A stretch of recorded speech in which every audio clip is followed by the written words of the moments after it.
The Girl in the Denim Jacket, Part 2. She put her bag on her knees and began to open it. It contained books, and I just had time to read the title of the top one, something about learning English.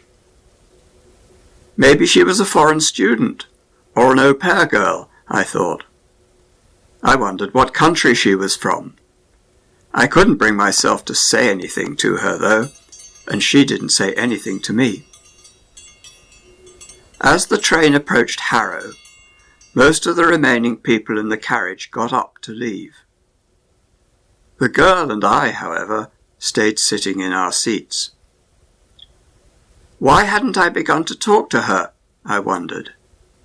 Maybe she too was going back to Watford. I decided I'd say something after the station. With a squeal of brakes, the train shuddered to a stop. The doors slid open, and most of the people got out, leaving the carriage almost empty. Just 5 people remained in their seats. 2 men, an old lady, me, and the girl in the denim jacket. I looked at the ceiling, waiting for the doors to shut. However, the train didn't move, and the doors didn't roll shut. That was strange. There wasn't usually any delay at Harrow. Why weren't we moving? The seconds seemed like minutes as I willed the train to start again. What was up? Finally, I decided to wait no longer. I wonder what's holding us up, I said in a matter-of-fact way. Yes, it is long, she answered in broken English. I continued more boldly. You're not local, are you? Where do you come from? At that moment, 2 men and a woman entered the carriage noisily and stood at the door looking round. There she is, shouted the woman. Come on. At that, the 3 of them moved swiftly over to where we were sitting, and the woman flashed a card onto the girl's nose. Police, she said sharply. Come on now. Don't try and do anything silly. We've got you now. You better just come along with us quietly, said the man behind, who looked like an inspector. What? What do you mean? What is this? Said the girl, looking frightened and surprised. She grabbed my arm. What's up?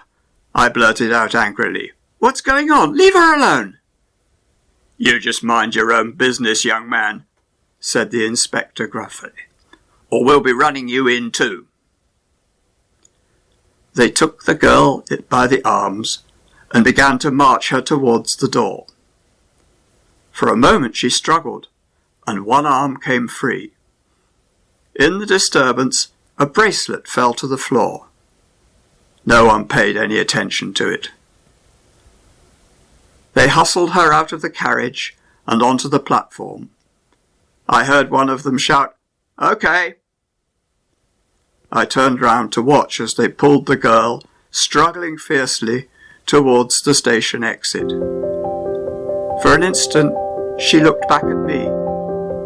I could see she was crying. Then the doors shut and the train began to move. Station lights passed slowly in front of my eyes, then faster, then all was dark. As I sat there, trying to understand what had happened, my eyes fell on the bracelet. I bent down and picked it up. It was an identity bracelet. I turned it over to look at the name. There was no name. The end.